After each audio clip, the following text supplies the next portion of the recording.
Marcus Thompson pushed his heavy mop bucket across the gleaming marble floor of Zhang International Holdings, the wheels squeaking softly in the empty lobby as midnight approached, his reflection barely visible in the polished surface that he'd cleaned every night for 3 long years, invisible to everyone who walked these halls during daylight hours. Just another shadow in the darkness, another forgotten face in a gray uniform that marked him as someone not worth noticing. Yet his tired eyes held secrets that would have shocked every executive who'd passed him without a glance. For Marcus wasn't always invisible, wasn't always the man pushing cleaning supplies through corporate corridors while others slept peacefully in their suburban homes. And tonight, as fate would have it, everything was about to change in ways that would shake the very foundations of this gleaming tower of wealth and power. Because Chen Wei, the billionaire CEO from Beijing, whose name alone could move markets and destroy careers, was arriving in exactly 30 minutes for an emergency meeting that could determine the fate of thousands of employees. And Richard Hayes, the regional manager whose hands were shaking as he paced back and forth across the very floor Marcus was cleaning, had just received the worst possible news at the worst possible time. His interpreter had called in sick with food poisoning, leaving him stranded without anyone who could speak Mandarin, the only language Chen Wei would use in business dealings, as a matter of principle and respect for his heritage. And as Marcus watched from the shadows, pretending to focus on his work while his heart raced with memories of a different life, he could see the panic spreading across Hayes' face like wildfire, the man's entire career flashing before his eyes as he frantically made phone call after phone call, desperately searching for anyone who could help, offering ridiculous amounts of money for an emergency interpreter, but finding nobody available at this late hour, and the clock kept ticking. 25 minutes, now 24. Each second bringing Chen Wei closer to what would surely be a disaster that would end with contracts torn up and partnerships destroyed. Because Chen Wei was famous for his temper when he felt disrespected. And nothing showed more disrespect than being unprepared for such an important meeting. And Marcus felt his chest tighten as he listened to Hayes leave a voicemail for his wife, telling her he loved her and that he might not have a job tomorrow. The desperation in his voice cutting through the air like a knife, and something deep inside Marcus stirred. Something he had buried 3 years ago, when life had knocked him down so hard he thought he'd never get up again. Memories flooding back of boardrooms in Shanghai and Beijing, of deals worth hundreds of millions of dollars, of a time when he wore Italian suits instead of a janitor's uniform, when his name opened doors instead of being forgotten the moment it was heard. But that was before Sarah, his beautiful daughter, was diagnosed with cancer at just 15 years old. Before the insurance company denied coverage for the experimental treatment that could save her life. Before he sold everything he owned and borrowed from dangerous people just to keep her alive. Before his world crumbled and he lost everything except the only thing that truly mattered, Sarah's life. And now she was in medical school, healthy and thriving, while he pushed a mop to pay for her textbooks. And he'd made peace with his fall from grace because her survival was worth any sacrifice. But watching Hayes panic, watching this man who'd never once looked him in the eye or asked his name in 3 years about to lose everything, Marcus felt something he hadn't felt in so long, the urge to matter again, to be more than just a shadow. And as the elevator chimed and Chen Wei stepped out with his entourage, tall and imposing in his perfectly tailored suit, his presence filling the lobby like electricity before a storm, Marcus watched Hayes rush forward with sweat pouring down his face, attempting to greet the billionaire in broken Mandarin that was so terrible, it made Chen Wei's expression darken immediately. And then Chen Wei responded in rapid, fluent Mandarin, his words flowing like a river, complex and nuanced, filled with business terms and cultural references that would be impossible for anyone but a true expert to understand. And Hayes stood there frozen, his mouth opening and closing like a fish out of water, understanding nothing, the silence stretching out painfully as Chen Wei's face grew colder with each passing second. And Marcus could hear him telling his assistant in Mandarin that this was an insult, that they should leave immediately and cancel all dealings with such an unprofessional company.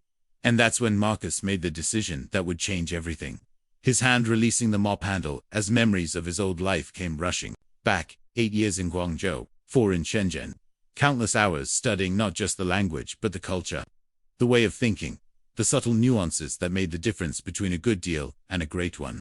And before he could stop himself, before fear could hold him back, Marcus heard his own voice ringing out clear and strong from the shadows, speaking in absolutely perfect Mandarin with the slight Beijing accent that Chen Wei himself used, the words flowing from his lips as naturally as breathing.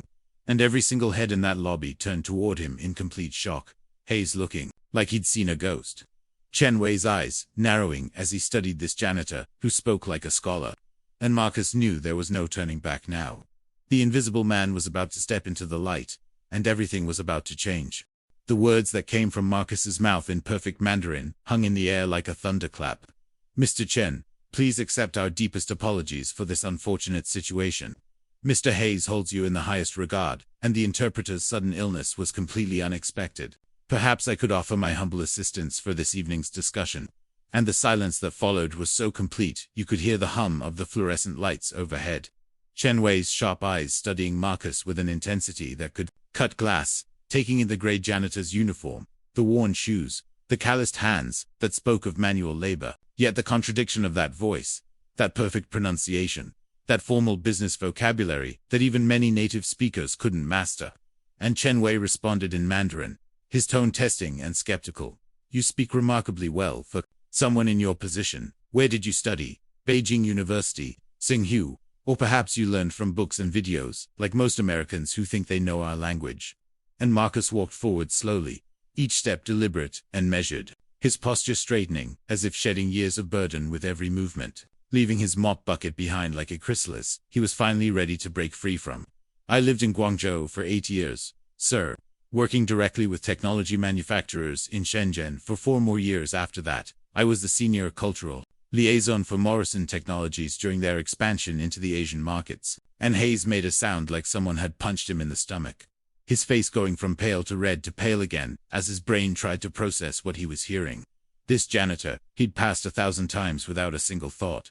This invisible man who emptied his trash and cleaned his office was speaking to one of the most powerful businessmen in China like an equal, with a confidence and fluency that Hayes himself could never achieve despite his expensive language tutors. And Chen Wei's assistant was furiously typing on her tablet, pulling up information, her eyes widening as she found something, whispering urgently in her boss's ear. And Chen Wei's expression shifted from skepticism to something else entirely, recognition mixed with curiosity. "Marcus Thompson," he said slowly, switching to English for the first time since entering the building. Each word carefully pronounced. "You negotiated the Shenzhen Tech District deal in 2012.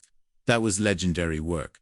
You saved Morrison Technologies $40 million and established partnerships that still exist today. I remember reading about it in the financial papers. They called you the bridge builder, the American who understood the Chinese soul." And Marcus nodded slowly, the weight of those memories visible in his eyes. "That was a lifetime ago, Mr. Chen. Before everything changed." And Hayes finally found his voice, stuttering and confused. "You're telling me that you, our janitor, our night janitor, used to be an executive who made million-dollar deals. And you've been cleaning our toilets for 3 years without saying anything." And the accusation in his voice was clear, as if Marcus had somehow betrayed him by not announcing his past. But Chen Wei raised his hand for silence, his interest fully captured now. "Let him speak. I want to hear this story, because a man who falls from such heights to push a mop must have a reason that goes beyond simple failure." And Marcus stood straighter, his voice steady, despite the emotion threatening to break through. "My daughter Sarah was diagnosed with stage 4 neuroblastoma when she was 15. The insurance called the only treatment that could save her experimental, and refused coverage. $800,000 for the initial treatment, another $1 million for the procedures in Germany. I sold everything, my house, my cars, my retirement, everything. But it wasn't enough. So I borrowed from people you don't want to owe money to. And when I couldn't pay them back fast enough, they made sure I'd never work in finance again. Destroyed my reputation with lies and half-truths that contained just enough fact to make them believable.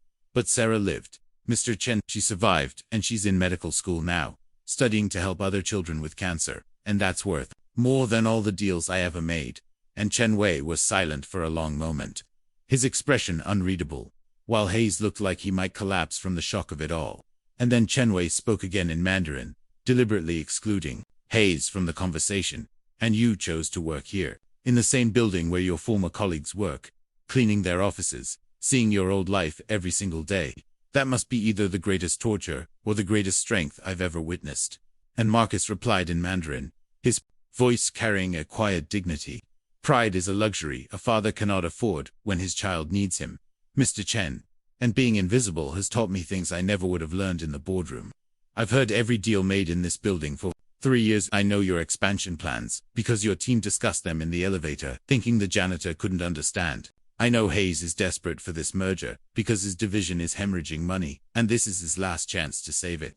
I know things that could help both of you, if you're willing to listen to someone in a janitor's uniform. And Chen Wei made a decision in that moment, turning to Hayes with a slight smile. Your janitor will translate for our meeting, but afterward, we need to discuss why a man of his caliber is cleaning your floors instead of sitting at your conference table. And as they walked toward the executive conference room, Marcus, following behind them still in his gray uniform but walking with the confidence of the executive he once was. Hayes grabbed his arm and whispered urgently, "Why didn't you ever say anything? 3 years, Marcus, 3 years you've been here, and you never once told anyone who you really were." And Marcus looked at him with eyes that held no anger, only a tired understanding. "You never asked, Mr. Hayes. None of you ever asked my name, let alone my story. I was invisible to you, just part of the building like the walls and floors. And maybe that's exactly what I needed to be for a while, to heal, to remember what really matters. But tonight, watching you about to lose everything, I remembered that sometimes being invisible means you can see things others can't. And sometimes the voice from the shadows is exactly what needs to be heard." And as they entered the conference room, Chen Wei's entire team staring in bewilderment at the janitor who would be translating $100 million negotiations, Marcus felt something shift inside him. Not quite hope, not quite redemption, but something that whispered that maybe, just maybe, falling down didn't mean staying down forever. And that sometimes the greatest power comes from knowing what it's like to have nothing left to lose. The conference room felt electric as Marcus stood at the head of the massive oak table, his janitor's uniform a stark contrast to the expensive suits surrounding him. But his presence commanded the space in a way that made everyone forget what he was wearing, and as Chen Wei began speaking in rapid Mandarin, laying out his concerns about the merger, his doubts about the American company's commitment to understanding Chinese market dynamics, Marcus didn't just translate the words, he translated the meaning, the cultural context, the unspoken implications that Hayes would have missed completely. And when Chen Wei mentioned the ancient proverb about the farmer who waited for rabbits to run into trees, Marcus explained to Hayes that this was a warning about passive business strategies and expecting success without effort, causing Hayes to immediately adjust his presentation to emphasize active market penetration plans. And the meeting transformed from a disaster into a dance, with Marcus as the choreographer, guiding both sides through cultural minefields that could have destroyed everything. And when Hayes used an American football metaphor about throwing a Hail Mary pass, Marcus converted it into a reference to Zhu Liang's empty fort strategy from the Three Kingdoms period, making Chen Wei laugh for the first time all evening. A genuine laugh that changed the entire atmosphere of the room. And as the hours passed, something remarkable happened. Chen Wei began directing his questions not to Hayes but to Marcus, asking his opinion on market strategies, on distribution channels, on the cultural adaptations necessary for success in China. And Marcus found himself drawing on not just his old knowledge, but everything he'd learned in 3 years of invisibility. The conversations he'd overheard, the problems he'd seen that executives were too high up to notice, like how the Shanghai office was failing because they'd insulted a local official's nephew without knowing it. Information he'd gathered while cleaning the international communications department. And Chen Wei's eyes lit up with each insight, each piece of intelligence that no expensive consultant could have provided. Because Marcus had been there in the shadows, listening, learning, understanding. And when Hayes presented the financial projections, Marcus noticed a calculation error that would have cost them millions. Catching it because he'd heard the accounting team arguing about it last week while he mopped their floor. And Chen Wei was impressed, not just by the catch, but by Marcus's delicate way of correcting it without embarrassing Hayes, showing a level of face-saving skill that even seasoned diplomats would admire. And then came the moment that changed everything. When Chen Wei asked about long-term partnership potential, Hayes began his prepared speech about quarterly projections and profit margins. But Marcus interrupted him gently, speaking in Mandarin to Chen Wei. "Mr. Chen, if I may share something I learned from my time in Guangzhou, business in China isn't about quarters or even years. It's about generations. It's about building relationships that your children's children will benefit from. And I believe what Mr. Hayes is trying to say, though perhaps not in these words, is that this company wants to plant trees whose shade they'll never sit in, but their grandchildren will." And Chen Wei's entire demeanor shifted, leaning forward with intense interest.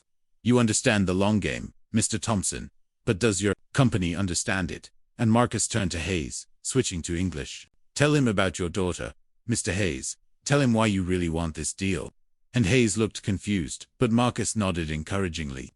So Hayes began talking about his 12-year-old daughter, who was learning Mandarin, who dreamed of studying in Beijing, who represented a future where American and Chinese businesses weren't competitors but partners. And as Hayes spoke from the heart for the first time all evening, Marcus translated not just his words but his emotion. His genuine desire for something beyond profit, and Chen Wei saw it too. The possibility of something greater than just another merger. And when the meeting finally concluded at 3 in the morning, Chen Wei had not only agreed to the original deal, but expanded it by 40%, adding distribution rights that Hayes hadn't even dared to request. And as everyone stood to leave, exhausted but exhilarated, Chen Wei approached Marcus directly, speaking in English so everyone could hear. Mr. Thompson, you didn't just save this deal, you transformed it into something meaningful. You showed me that wisdom can come from unexpected places. That sometimes the most valuable person in the room is the one everyone else ignores. And then he turned to Hayes with an expression that was no longer friendly, but cold as winter. Which brings me to my question, Mr. Hayes. Why is a man who understands my culture better than any consultant I've ever hired, who speaks my language, better than your official interpreters, who just saved you $40 million in one night, pushing a mop in your building? And Hayes had no answer, his mouth opening and closing without sound. Because how could he explain that he'd never bothered to know his employees? Never thought to ask about their backgrounds. Never imagined that treasure could be hiding in plain sight. And Chen Wei continued, his voice growing harder. In China, we have a saying, gold covered in dust is still gold. And you've had gold cleaning your toilets for 3 years because you couldn't see past the dust. And Marcus stepped forward, trying to diffuse the tension. Mr. Chen, please. Mr. Hayes didn't know. I never told anyone. I needed to be invisible for a while, to heal, to remember who I was beneath the titles and the deals. But Chen Wei shook his head. That's precisely my point, Mr. Thompson. A good leader should be able to recognize value, regardless of its packaging. And I'm making this a condition of our partnership. You will be offered a position that matches your abilities. Or I walk away from this deal right now. And the room went silent. Everyone staring at Marcus, the janitor who held the fate of $100 million deal in his hands. And Marcus looked at Hayes, seeing not the panic of potentially losing the deal but something else. A dawning recognition of how many opportunities he might have missed. How many other Marcus Thompsons might be hidden in his company. And in that moment, in that conference room at 3 in the morning, with the city lights twinkling outside like stars, Marcus realized that his fall hadn't been an ending, but a transformation. That every toilet he'd cleaned, every floor he'd mopped, every night he'd spent invisible, had been preparing him for this moment. When he could rise not with bitterness or revenge, but with wisdom and grace. Showing everyone in that room that dignity isn't about what you do, but how you do it. That every person has value if you just take the time to look, really look, and see them for who they truly are. The next morning arrived with a golden sunrise that painted the glass towers of the city in shades of amber and hope. And Marcus entered the building at his usual time, expecting to grab his cleaning supplies and perhaps face some awkward conversations about the previous night. But instead he found the entire lobby filled with people. Not just Hayes and Chen Wei, who stood at the center, but the whole board of directors, senior executives he'd cleaned up after 4 years, and even some of the day shift workers who'd heard rumors spreading like wildfire through the building's group chats and emergency text chains. And there on the marble table he'd polished countless times sat a contract. Its pages crisp and official, the title reading Senior Vice President of International Relations with a salary figure that made Marcus's hands tremble. More money than he'd ever made, even in his best years at Morrison Technologies. And Hayes stepped forward, his face showing a mixture of shame and hope. Marcus, Mr. Chen made this a condition of our deal, but even if he hadn't, we should have seen your value long ago. This position is yours if you want it. Corner office on the 30th floor. Full benefits, stock options, everything. And the crowd held its breath, waiting for Marcus to reach for the pen. But instead his eyes moved across the lobby, to where the night cleaning crew was gathering for their shift change. And he saw Maria, the 50-year-old woman from Guatemala, who cleaned the executive floors, while putting her son through engineering school, working 2 other jobs during the day just to make ends meet. and James, Iraq War veteran, whose PTSD made it hard for him to work during busy daylight hours, but who found peace in the quiet nights, mopping floors with military precision, while fighting battles nobody else could see. And Adora, the woman from Nigeria, who had a PhD in chemistry, but couldn't get her credentials recognized in America, so she cleaned laboratories at night, while studying for certification exams she couldn't afford to take. And Marcus saw in their eyes the same look he'd worn for 3 years. The resignation of the invisible, the acceptance of being overlooked, and something powerful stirred in his chest, making him stand straighter as he turned back to face Chen Wei and Hayes. "I'll accept your offer, but I have a condition of my own." And Hayes started to protest that Marcus wasn't really in a position to negotiate, but Chen Wei raised his hand for silence, intrigued by what this remarkable man might request, and Marcus continued, his voice growing stronger with each word. "This company will create what I'm calling the Hidden Talents Initiative, a comprehensive program where every single employee from the mailroom to the boardroom gets assessed for their skills, their education, their potential that might be hidden beneath their current job titles. We'll offer language training, credential recognition assistance, advancement opportunities based on ability, not just degrees from the right schools. Because if I've been hiding in plain sight for 3 years, how many others are out there? How many brilliant minds are we wasting because we can't see past uniforms and job titles?" And the room erupted in whispers, some executives looking uncomfortable at the thought of janitors and security guards being evaluated for management positions. But Chen Wei was smiling broadly. "This is exactly the kind of thinking that made you legendary in China, Mr. Thompson, seeing value where others see only cost." And Hayes was doing mental calculations, his face growing pale. "That would cost millions to implement.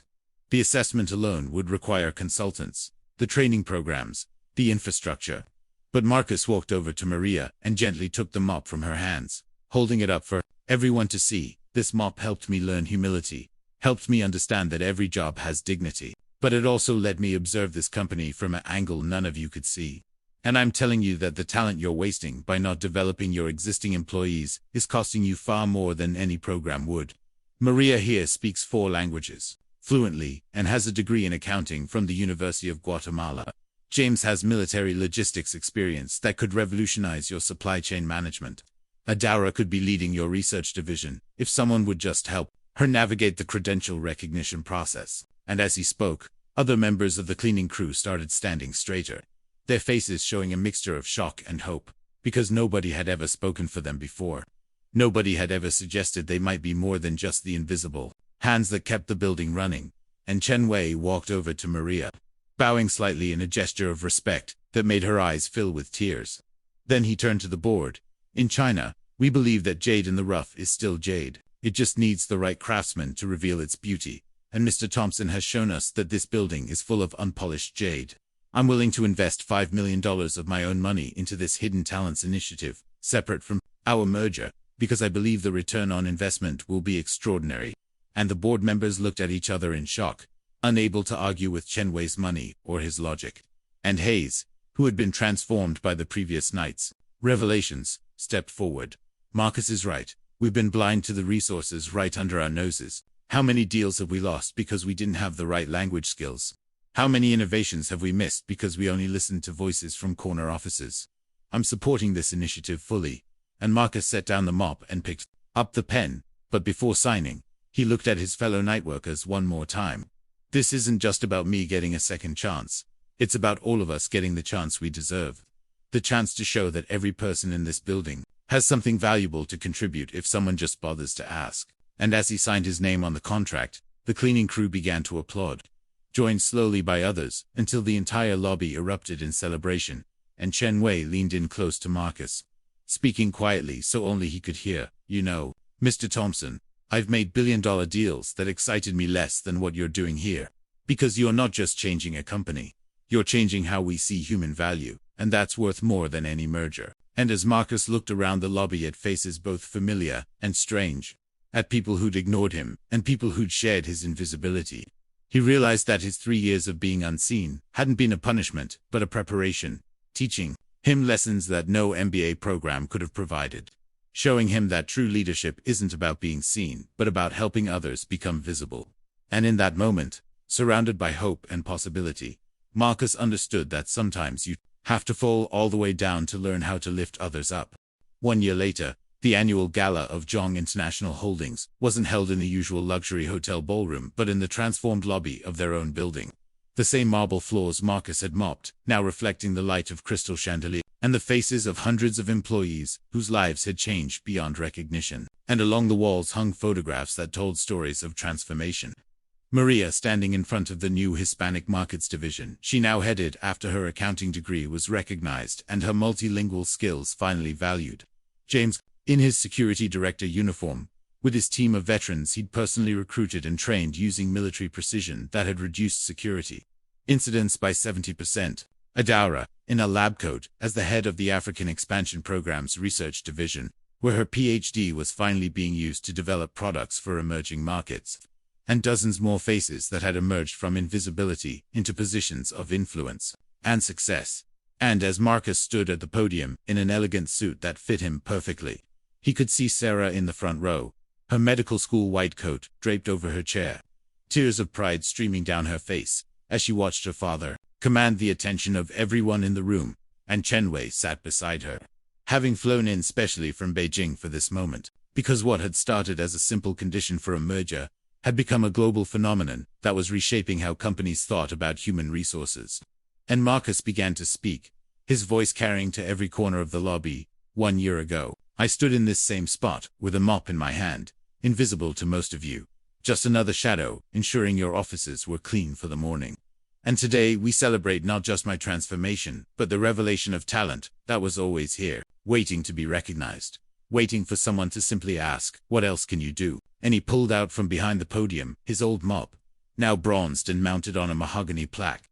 This is going in my office, not as a reminder of shame or struggle, but as a symbol that every tool in the right hands can change the world. And every person, given the right opportunity, can transform not just their own life, but the lives of everyone around them. And the crowd erupted in applause as Hayes took the stage, a man completely transformed from the panicked executive of a year ago.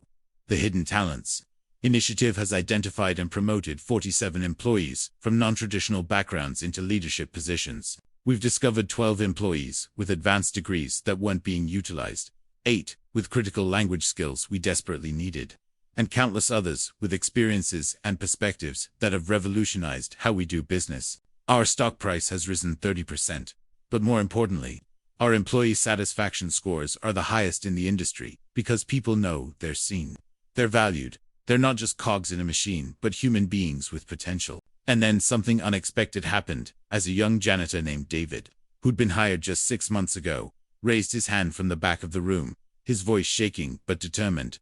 Mr. Thompson, I just wanted to say that because of your program, I'm starting computer engineering classes next week, and I've already developed an app prototype to help people with disabilities navigate buildings more easily.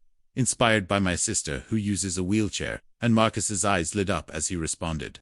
David, come see me Monday morning. We're launching a tech innovation lab, and we need someone who understands accessibility from the heart, not from a manual.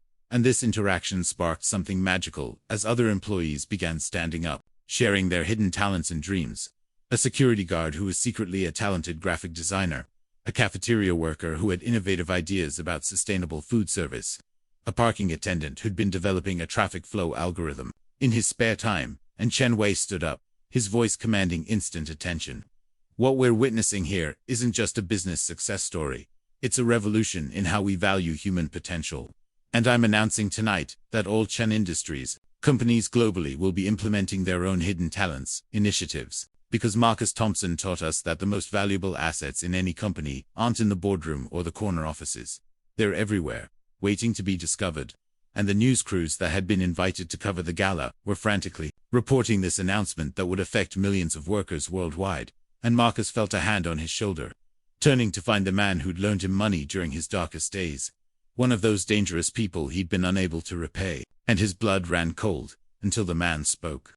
I came here to collect what you owed me, Thompson, but seeing what you've built, seeing how you've lifted others up after being knocked down yourself, consider your debt paid in full. Because you've shown me that there's more than one way to generate value. And as the man walked away, Marcus realized that even his failures had led to this moment. And Sarah took the microphone, her voice clear and strong. My father taught me that dignity isn't about your title or your salary.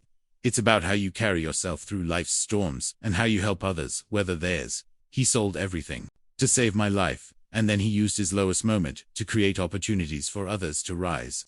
And that's why I'm announcing that after I graduate, I'm starting a foundation to help families dealing with childhood cancer navigate not just the medical challenges, but the financial devastation that comes with it. And the room erupted again, as several executives immediately pledged support for Sarah's foundation. And as the evening progressed, Marcus walked through the crowd, stopping to talk with every member of the night cleaning crew, the day security staff, the cafeteria workers, asking each of them about their dreams, their hidden talents, their aspirations that they'd never thought anyone would care about. And by the end of the night, 17 more employees had signed up for advancement programs, 12 had volunteered to mentor others, and the entire culture of the company had shifted from one of hierarchy to one of possibility. And as Marcus stood outside the building at midnight, looking up at the tower where he'd been invisible for so long, Chen Wei joined him, speaking quietly. You know, Marcus, I've built companies worth billions, but what you've built here, this recognition that every person has value, this will outlast any of us. Your story has gone viral globally. Companies everywhere are looking at their janitors, their security guards, their lowest paid employees, and wondering what treasures they've been overlooking. And Marcus smiled, thinking of all the invisible people still out there, pushing mops, emptying trash, guarding doors, all of them with stories and skills and dreams that just needed someone to see them. And as he walked to his car, not the bus he used to take, but not a luxury vehicle either, just something reliable and dignified like him, he passed the night janitor coming in for his shift and stopped to ask, "What's your name? And what's your dream?" Because that's how revolutions start, not with grand gestures, but with simple questions, with the recognition that everyone has a story worth hearing. And as he drove home to the modest apartment he still shared with Sarah, because some habits of frugality and humility were worth keeping, Marcus knew that his fall from grace hadn't been an ending, but a beginning, that every toilet he'd cleaned had taught him something about service, every floor he'd mopped had shown him something about humility, and every moment of invisibility had prepared him to help others be seen.